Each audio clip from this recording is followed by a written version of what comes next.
Morning class, I'm Will Kemp from Will Kemp Art School, and this week we're going to be painting this, a lovely little simple still life. All we're going to be using is 3 paints: titanium white, ultramarine blue and burnt sienna.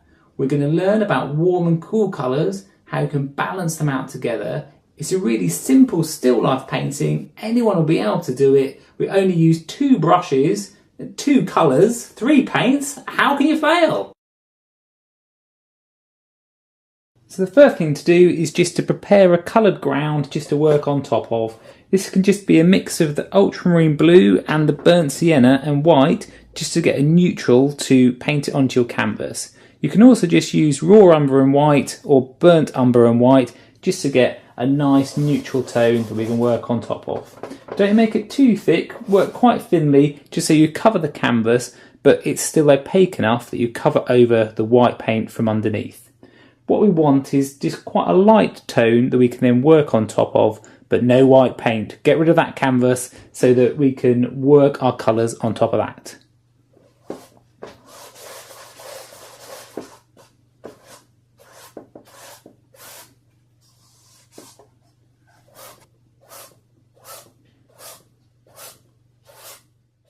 Just click the link below to download the image direct from my website to follow along at home. Morning class, so here's the jug just drawn out onto the tone ground. I've used, as before, a 3B pencil. This just gives you enough darkness so you can see where you're going, but it's not going to have too much graphite on there that will get mixed into the paint. A few points on the drawing just to be aware of when you're drawing it out, which can make a really big difference in the success of your painting. Because we've just got the light sources coming from this side, so this way the light's coming, it's hitting this side, and this is all in shadow, and this is what's called a cast shadow. It's very important to get this cast shadow drawn in, so when we paint it in, it will give that illusion that this object is sat in light. Especially if you're working with warm and cool colours, and you're trying to get that feeling of light working in your paintings, it can be so key just to get those shadows into your work. Also, notice how I've got this very sharp line here where we've got the shadow area that's inside the jug. This is again going to be so key just to really give that feeling that we've got a light coming from this side, and it will just make it feel very realistic. Also, if you notice how I've laid out the jug, I've put it so I've got a line here on the background which goes through this area here on the handle, which is called a negative space. That is the space between an object. So if you're setting up your cup or your jug, twist it around until you find the shape within here looks really nice. And also how I've arranged it so that I've got a line cutting through it, so that I've instantly used a technique called overlap, as in I've overlapped the jug with the background. And this line is really going to help to bring that jug forward as the painting progresses. I've also got this area here of shadow that I'm going to keep dark. There's a little bit of shadow down at the bottom. I'm not overly worried about that. It's more making sure that we've got this area dark enough so that the jug really comes forward. So I'm just going to lay out the colours that we're going to use for this painting, and it's just going to be 2 colours, ultramarine blue and burnt sienna. This is just titanium white. It won't usually fall down this much, it's just because I'm working on the vertical. So these 2 colours are a really great limited palette to start with when you're looking at learning classical painting techniques. Because you've got the dark blue of the ultramarine and its complementary colour is orange, a complementary colour is just something that is opposite it on the colour wheel. So if we have a look at these both together, you'll see that the blue is here and orange is over here. Now burnt sienna isn't a very bright orange, but it's within that orange family. So we've got 2 opposites here, so we'll be able to create a dark colour between the 2. They'll tone each other out, so we'll be able to create some really lovely greys with this. Oh, put that back.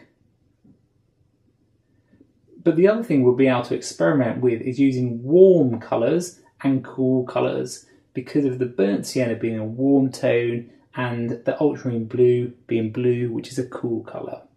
So before we start, I'm just going to mix a couple of tones with these two.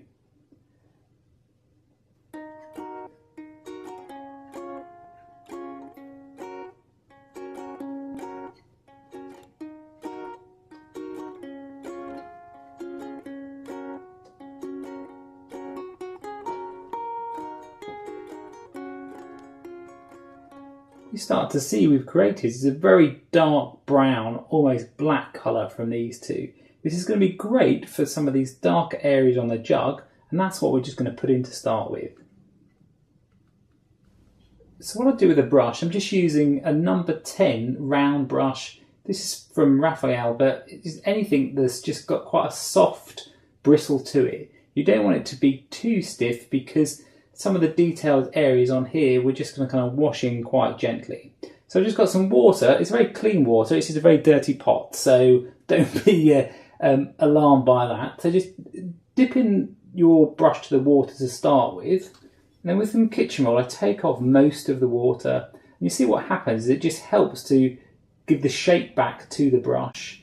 And this just means I can now work this so I can just get a nice thin consistency that's thin yet opaque. It's a really fine line between going too thin or too opaque with your paintings. It takes a bit of experimentation, and really don't underestimate how much of a difference it can make from being too thin or too thick. Can make a massive difference in the success of your painting. So I'm starting and I'm looking at the whole image and I'm looking for the darkest area, the real darkest part. So for here, this area of the jug handle is very dark.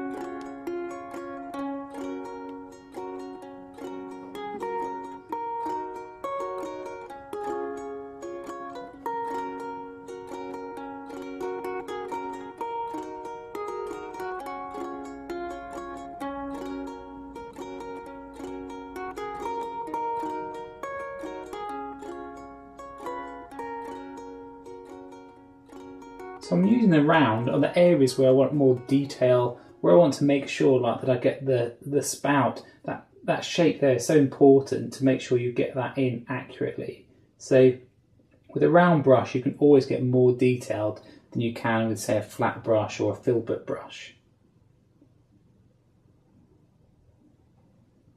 If there's any areas that go on, especially if you're using student quality paints and they're not thick enough, you can start to see a lot of the tone coming through from underneath. You can just start to work a bit on top of it. Acrylics dry so quickly, you'll be able to work on top absolutely fine.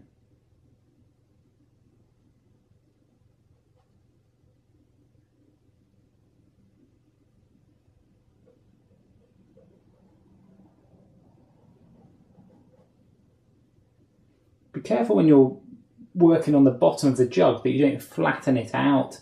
A tendency when you're painting a jug is, because you know in reality it's got a flat bottom, is that you try and paint it very flat. But you've got to make sure you get this curve on it. It will make such a difference in giving that realism to the jug.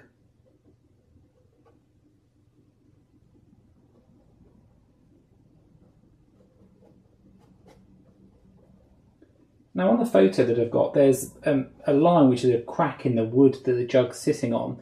You can by all means put that in, but I'm thinking for this painting, I'm going to keep it a bit more simple than that. So I'm not going to bother about putting this detail in. I'm just going to concentrate on the jug and bringing that all together in the painting. I've just added a bit more water. You can notice a difference, how it's got a bit more flow onto it. So I'm going to brush it more onto this darker part of the painting. In fact, I think I'm just going to use a bigger brush just to show you how kind of quickly you can block it in.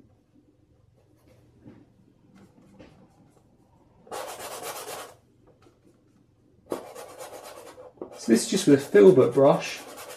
It's not that much bigger in terms of the size and the round, but because it's a little bit stiffer on the actual brush, you can kind of really scrub it in a bit more.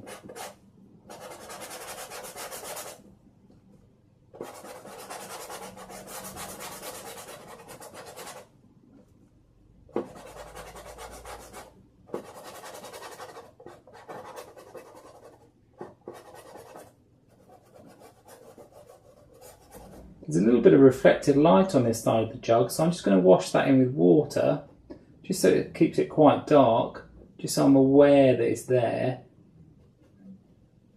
But what you don't want to do is try and overemphasize that too soon in the painting.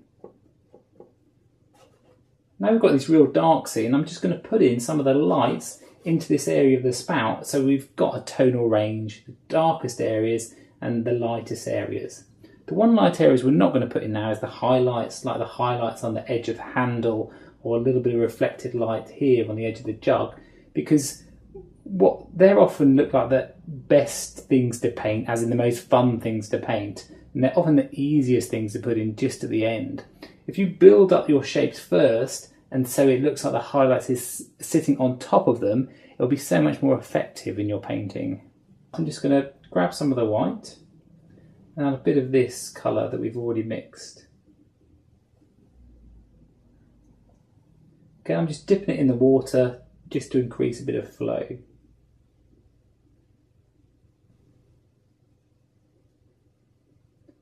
Now because the light that's coming is cool, so we've got a cool light hitting it, I'm just going to add a touch of the blue to it. Okay, that's quite nice.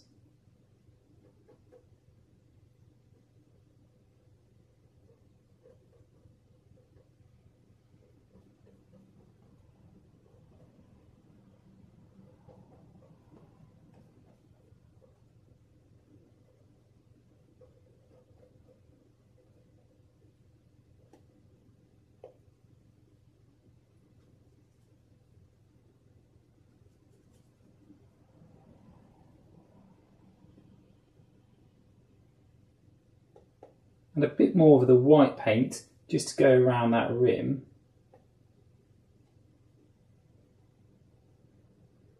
Probably go over this again later, so don't worry about it too much.